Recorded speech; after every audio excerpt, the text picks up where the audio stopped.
여러분들 일주일 잘 지냈어요? 요즘 다들 기말고사 대비 때문에 다들 바쁘죠? 또 분주하고 정신없고 또 수행평가도 있고 여러가지 일들로 여러분 번잡한 줄 아는데, 솔직히 말하면 목사님도 지난주에 굉장히 바빴던 일정을 보냈어요. 목사님, 여러분 목사님 나이는 알죠? 그런데 목사님 나이 치고는, 목사님 현재 치고는 학생이에요. 네, 대학원을 다니고 있거든요. 이제 거의 마지막 부분을 다니고 있는데, 지난주는 이제 하루 종일 이제 과제하고, 또 과제 끝나고 또 학교 가서 수업 듣고, 집에 오니까 한 12시고, 끝나고 나서 좀 쉬려고 하니까 이제 새벽 설교 준비해야 되고, 또 금요기도회 설교 준비해야 되고, 또 금요일에는 이제 어른들을 대상으로 해서 이제 성경대학을 하거든요. 성경대학도 준비하고 또 주일 준비를 하다 보니까 목사님도 일주일을 어떻게 보냈는지 잘 기억이 안 나요. 그냥 계속 일만 했던 것 같아요. 계속 말씀 준비하고 찬양 준비하고 기도하고 이런 일정들만 계속 보내다 보니까 솔직히 여러분들만큼 목사님도 굉장히 바쁘고 분주했었던 삶을 살았던 것 같습니다. 그런데 목사님이 이제 좋아하는 이제 교회 역사의 대표적인 인물 중에 마르틴 루터라고 하는 사람이 무슨 말을 했냐면, 내가 바쁘기 때문에 더 하나님께 기도한다라는 말을 했어요. 여러분들 시험 기간 때문에 여러 가지 일정 때문에 많이 바쁘죠? 분주하죠? 그럴 때 우리가 더 뭐 해야 되냐? 정신 차리고 기도하고 말씀 읽고 하나님의 뜻을 알아서 나의 생각과 나의 감정과 나의 마음대로 살아가기보다도, 세상의 가치관대로 살아가기보다도 하나님의 말씀대로 정직하고 성실하게 살아가기에 힘쓰도록 우리가 말씀과 기도에 전무한 삶을 우리가 학생의 삶에서, 또한 우리 선생님들의 생업의 자리에서, 목사님은 이 목회하는 자리에서 그러한 삶을 살아가야 될 줄 믿습니다. 여러분 목사님들도 굉장히 많이 바빠요. 바쁘다 보면은 목사님을 얘기하는 거예요. 목사님도 이렇게 바쁜 일정을 살다 보면은 설교를 준비하지만 말씀이 깊게 못 들어가는 경우도 많아요. 참 창피한 얘기인데, 그럼에도 불구하고 우리가 계속 말씀을 봐야 되는 이유는 내 삶의 기준이, 내 믿음의 기준이 나 자신의 감정이 아니라, 내 환경에 따라 움직이는 게 아니라 무엇 때문에 움직이는 걸까요? 말씀 가운데 우리가 움직이는 겁니다. 그래서 그 말씀에 따라 살아가야 되고, 그 말씀을 기준으로 삼아서 날마다 하나님과 기도함으로, 또 하나님과 대화함으로 살아가야 합니다. 그래서 여러분들 바쁜 와중에서도 기도하고 말씀 보고 찬송 들으며 하나님과 날마다 동행하는 삶을 살아가기를 주님의 이름으로 축복합니다. 여러분들 혹시 뮤지컬이나 연극 보러 간 적 있어요? 아니면은 연주회라든지 이런 것을 가게 되면은 연출을 하는 사람들, 이 조연이나 주연이나 아니면은 잠깐 등장하는 엑스트라나 어떤 몸짓을 하거나 대사를 칠 때 그 무대는 무엇을 밝히죠?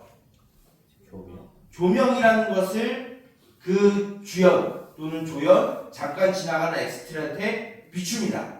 그래서 어떻게 하죠? 그가 연기하는 것, 그가 대사를 치는 것, 그가 행동하는 것, 노래를 부르는 것, 여러 가지를 청중들이 보고 알고 이해할 수 있도록 이 스포트라이트를 비춰줘요. 조명을 비춰줘요. 만약에 뛰어난 주연이라고 할지라도, 만약에 스포트라이트를, 그 조명을 받지 않은 상태에서 행동을 하면은 청중들이 그 조연이나 주연이나 연기하는 사람에 대해서 주목을 하게 될까요?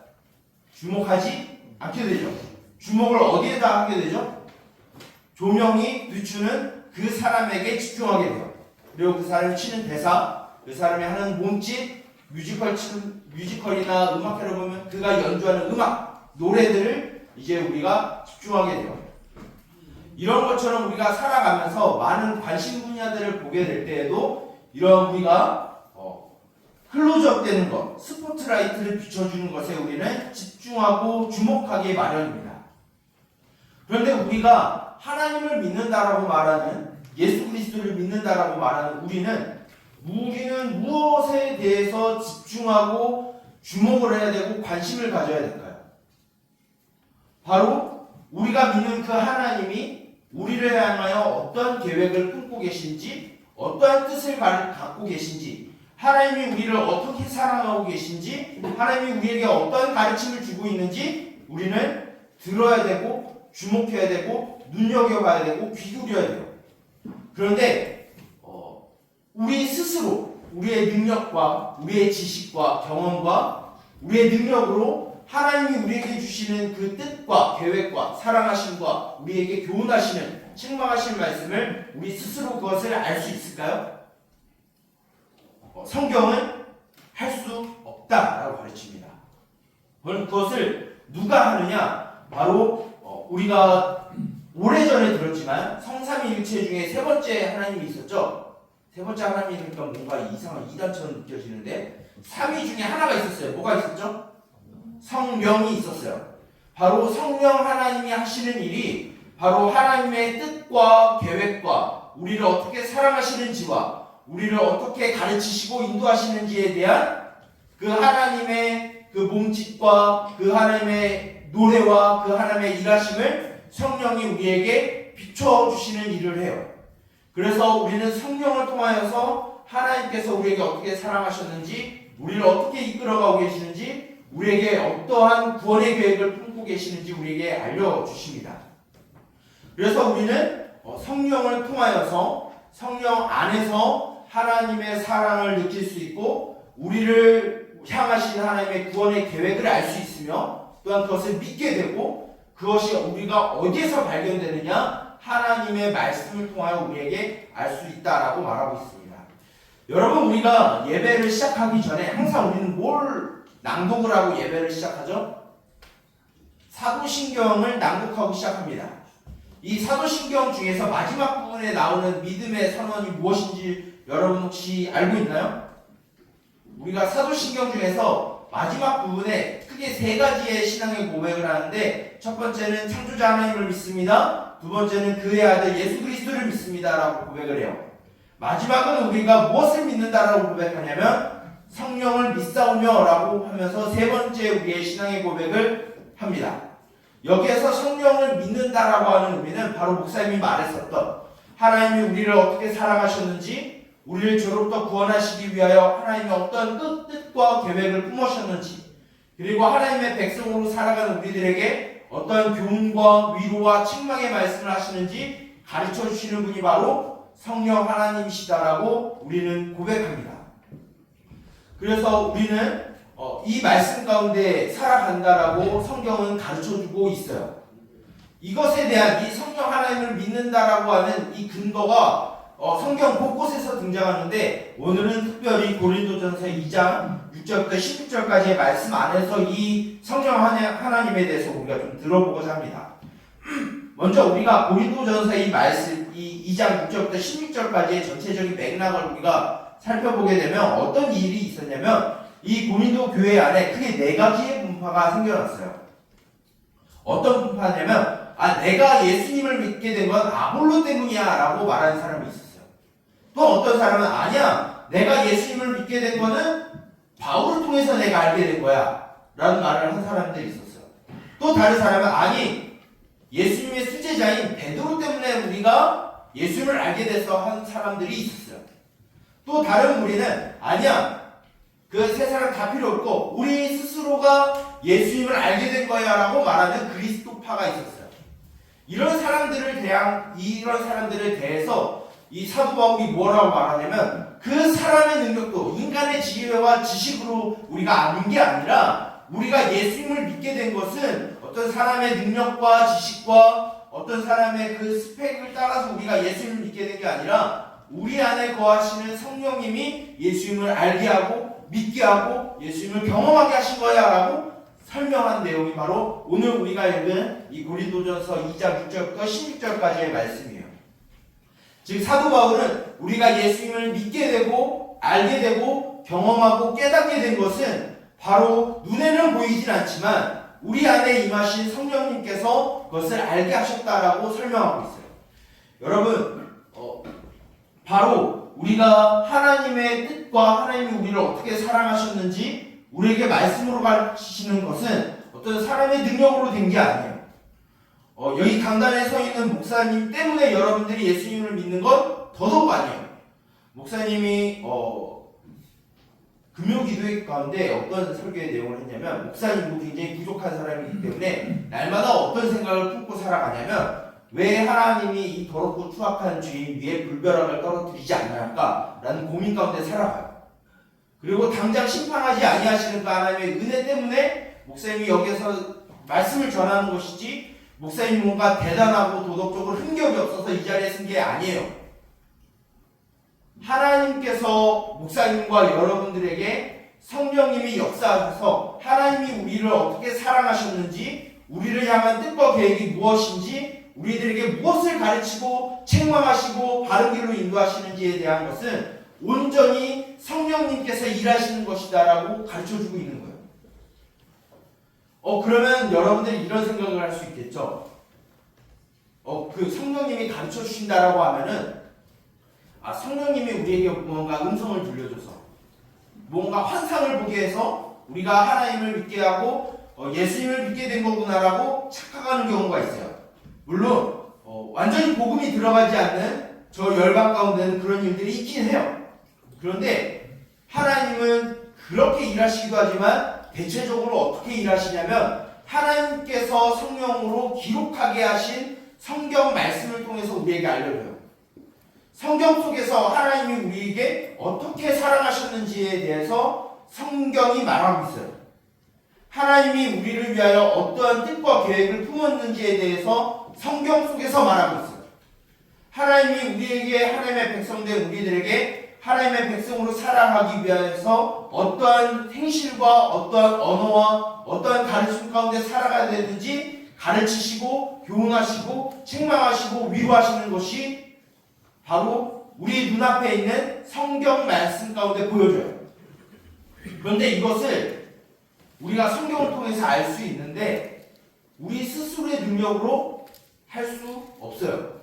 이렇게 말하면 목사님 지금까지 여러분들한테 설교하면서 가르쳐 왔던 내용을 어떻게 보면 부정하는 수도 있어요. 왜 그러냐면, 여러분들에게 성경이 있는 법에 대해서 가르쳐 줄 때 여러분 성경을 그냥 막무가내로 읽지 말고 성경을 문맥대로 읽고 그것에 대해서 이게 시인지 이게 이야기인지 여러분들 고려하면서 읽으면서 이 말씀 안에서 하나님의 뜻을 우리가 찾아야 합니다라고 가르쳤어요.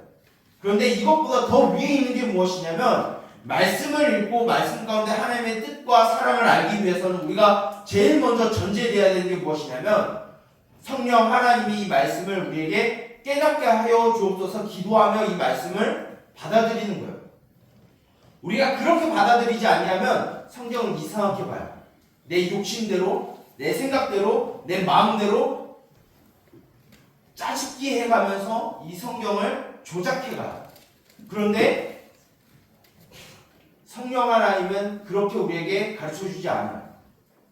우리가 성경이 있는 법 가운데 우리가 성령님이 우리에게 이 말씀을 가르쳐 주옵소서라고 하면서 하나님의 뜻을 알고 싶습니다. 하나님의 계획을 알고 싶어요. 하나님이 우리를 어떻게 사랑했는지 알고 싶어요 라고 하는 그 물음을 성령 하나님께 간구하면서 기도하면서 이 말씀을 알게 해주세요 라고 우리는 성령님께 구해야 되는 거예요.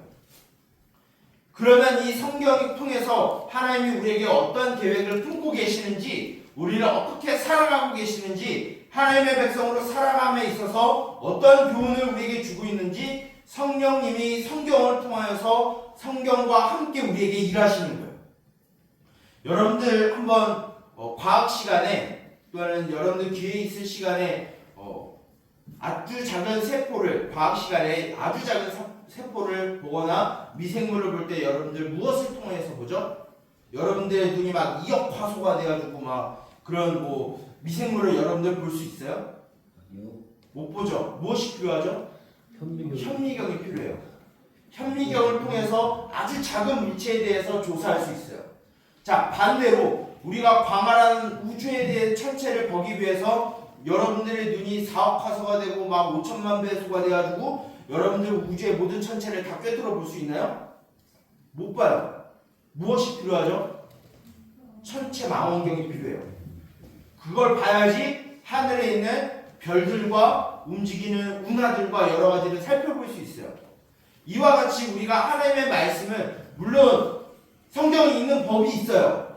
그것을 통해서 성령님이 일하세요. 그런데 성경 읽는 것보다 더 중요한 것은 성경 가운데 하나님이 우리에게 주신 사랑, 우리에게 주시는 교훈, 책망, 위로, 또 우리를 향한 구원의 계획을 성경 속에서 알기 위해서는 우리의 가운데 계시는 성령님이 이 말씀을 조명하여 주실 때 우리가 그 계획과 사랑과 교훈을 알 수 있어요.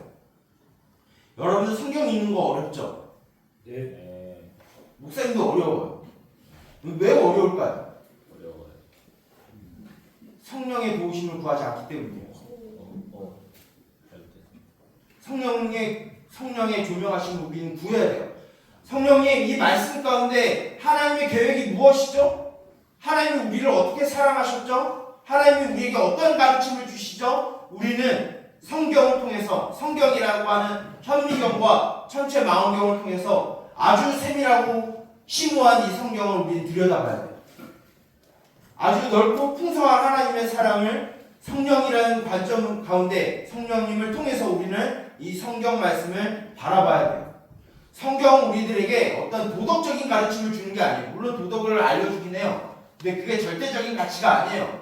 성경이 우리에게 주시는 건 무엇이냐면 계속해서 이 설교 가운데 목사님이 반복하고 있는 하나님이 우리를 어떻게 사랑하셨는지, 하나님의 백성이 우리들을 어떻게 인도하시며 가르치고 계시고 교훈하고 계시고 때로는 책망하고 계시며 위로하시는지에 대해서 성령님이 우리에게 가르쳐 주세요. 바로 이것을 조금 교리적인 용어로 여러분들에게 가르쳐 주면 무엇이라고 말하냐면 성령의 조명하심이다라고 말하게 됩니다. 즉 성령의 스포트라이트가 성경을 통해서 우리에게 비춰주고 있는 거예요.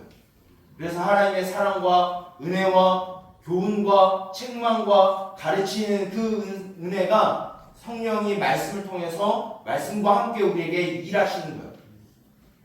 우리가 공부 열심히 하는 거 중요해요. 여러분들 이 세상에서 목사님 계속해서 말하지만 열심히 살아가야 돼요. 왜 열심히 살아가야 되냐? 하나님의 뜻 가운데 살아가기 위해서요. 그 하나님의 뜻을 발견하기 위해서는 세상의 어떤 철학도, 세상의 어떤 과학도 주지 않아요. 자기계발서에 나타나지 않아요. 어디에서 나타나냐면 하나님이 우리에게 주신 기록된 말씀 안에서 발견할 수 있는 거예요. 그렇기 때문에 여러분들 공부할 때나 어떤 자신의 재능을 키우기 위해서나 무엇을 하기에 앞서서 우리가 항상 갈고 닦아야 되는 게 기도하는 것이고 말씀을 묵상하는 것이고 성령과 동행하는 거예요. 여러분들이 하나님의 자녀로 살아가기 위해서 여러분들이 끊임없이 구해야 되는 것은 바로 성령님이 우리 가운데 지혜를 주시고 능력을 주시기를 구하는 기도가 우리 가운데 있어야 되는 거예요. 그 성령님이 우리에게 말씀하여 주실 때 우리는 그 하나님의 사랑을 경험하고 하나님의 교훈을 들어서 우리 가운데 경각심이 느껴지게 하고 하나님의 사랑을 느끼고 하나님의 계획을 신뢰하면서 우리는 이 세상에서 불안하거나 두려워하거나 초조한 삶이 아니라 하나님의 말씀을 붙들고 우리와 동행하시는 성령님을 의존해서 우리가 깊은 쉼 가운데 우리는 살아갈 수 있는 거예요. 목사님과 여러분들이 그러한 삶을 살아가기 원해요. 그냥 성적에 매여서, 돈에 매여서, 사람들에게 받는 인기에 매여서, SNS에 묶여서, 게임에 묶여서, OTT에 묶여서, 여러가지 영상과 볼거리들과 즐길거리에 묶여서 하나님을 내팽개쳐버리고 그냥 한 시간만 여기 왔다 가는 그런 종교인으로 살아가는 게 아니라 진짜 예수님의 자녀로 살아가는 거예요. 그것이 무엇이냐면 말씀 안에서 가르쳐주시는 하나님의 교훈을, 하나님의 사랑을 성령을 통해서 아는 거예요. 여러분들이 그러한 삶을 살아가는 참된 그리스도인이 되기를 소망합니다. 내 감정에, 내 상황에 좌지우지되는 믿음이 아니라 지난주에도 우리가 다뤘지만 예수님께서 말씀으로 다스리시는 그 말씀에 묶여서 말씀을 의존해서 말씀에 우리가 간구함으로 살아가는 것이 바로 우리가 예수님의 제자로 하나님의 백성으로 살아가는 유일한 방법이에요. 그것을 비추시는 일이 바로 성령이 하시는 일이고 그 성령님이 우리와 언제나 함께 하고 계세요. 목사님과 여러분들이 이런 성령님과 함께 동행하는 삶이 되길 원합니다.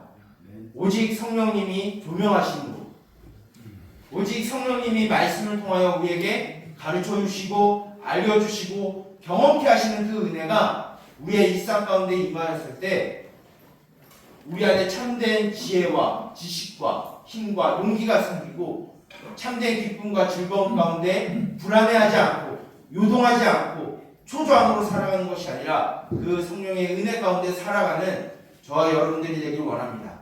그래서 성령의 스포트라이트가 우리들 가운데 비춰지고 우리 마음 가운데 일하시는 성경이 우리 그 하나님의 말씀이 우리 마음 가운데 역동적으로 일어나서 세상이 감당하지 못하는 하나님의 거룩한 백성으로 또한 일주일을 살아가는 목사님과 여러분 우리 동일교회 세리디 주보도 모든 공동체가 되기를 주님의 이름으로 축복하며 권면하며 기대하고 소망합니다. 기도하겠습니다. 살아계신 하나님 아버지, 우리를 사랑하시며 우리를 죄로부터 구원하시기 위하여 예수 그리스도를 이 땅에 보내시고 그 뜻과 계획을 성취하시며 그것을 믿는 우리들에게 하나님의 백성으로 살아갈 수 있는 지혜와 지식과 교훈과 명철과 또한 위로함과 책망함을 주시는 그 성령님이 우리 가운데 있음을 믿음으로 나아갑니다. 주님, 이 예배를 마치면 다시 우리에게 또 다른 일주일이 눈앞에 펼쳐집니다. 여전히 우리를 분주하게 만들고 바쁘게 만들고 정신없게 만들고 피곤하게 만드는 우리의 일상의 삶이지만 그 가운데에서 우리를 어떻게 사랑하고 계신지, 우리를 어떻게 인도하고 계신지, 우리를 향한 하나님의 뜻과 계획이 무엇인지 말씀을 통하여서 성령이 비춰주심으로 인하여서 우리가 하나님의 그 심오한 뜻을 알게 하시며 그 하나님의 약속을 신뢰하며 살아가게 하여 주옵소서. 살아계신 주님, 우리의 힘으로, 우리의 능력으로, 우리의 지혜로, 지식으로 할 수 없습니다. 세상의 방법으로 할 수 없음을 고백합니다. 오직 주의 성령님이 도우심으로 말미암아 가능함을 우리가 믿음으로 고백하오니 주여 성령으로 우리를 인도하시며 주의 뜻을 밝히 깨달아 알게 하여 주옵소서. 주님, 이 예배 시간 이후에도 주님과 동행하는 삶을 살게 하여 주시고 말씀 가운데 우리가 사로잡혀 우리의 감정과 우리의 이성과 우리의 환경과 상황에 우리의 믿음이 좌지우지되는 것이 아니라 우리에게 약속으로 주신 하나님의 말씀을 붙잡고 그 말씀을 따라 살아가는 우리의 삶이 되게 하시고 우리의 믿음의 기준이 되게 하여 주옵소서. 이 모든 것을 우리를 사랑하시며 포기하지 아니하시고 교훈하고 계시는 예수 그리스도의 이름으로 기도드립니다. 아멘.